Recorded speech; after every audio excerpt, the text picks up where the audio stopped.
Pour cette vidéo, on va faire quelque chose d'un petit peu différent, dans le sens où on ne va pas parler directement de Dart ou Flutter.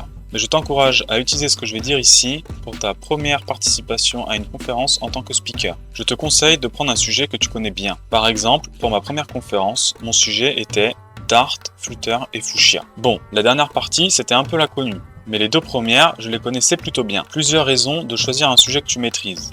Devant un public, c'est plus simple d'être naturel sur un sujet qu'on maîtrise.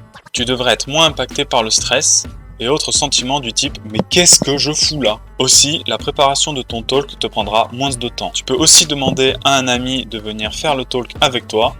Ça devrait t'aider à être moins stressé. Dans le cas où tu ne connais pas trop le sujet, il va te falloir faire des recherches et essais afin de comprendre les tenants et aboutissants de ce que tu veux expliquer à ton public. Ensuite, en fonction de ton sujet et de ce que tu comptes faire, tu as plusieurs solutions. Faire des slides et écrire un script, ou au moins les grandes lignes, pour ne rien oublier durant ta présentation. Faire du live code, pense à préparer des backups, par exemple des branches sur GitHub, sur Git, au cas où tu t'égares durant ton live.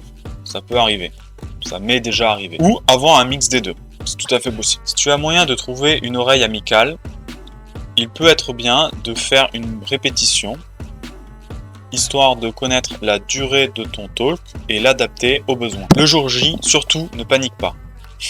C'est pas utile en fait. Pense à respirer, c'est important. Ensuite, essaye de ne pas parler trop vite. Avec le stress, on a tendance à accélérer notre parole et du coup, on est moins compréhensible. Un autre truc un peu compliqué à gérer, c'est le regard.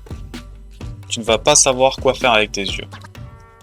Mon conseil serait de regarder une personne dans le public, mais qui est au fond de la salle, et changer de temps en temps de visage. Comme ça donne l'impression que tu balayes la salle avec ton regard, mais en fait tu ne regardes pas vraiment quelqu'un spécifiquement. Super, j'espère que ces quelques conseils te seront utiles lors de ta première présentation. Si tu as des questions, n'hésite pas à les mettre dans les commentaires. Un pouce bleu et un abonnement, ça fait toujours plaisir. Et on se voit dans la prochaine vidéo. Ciao!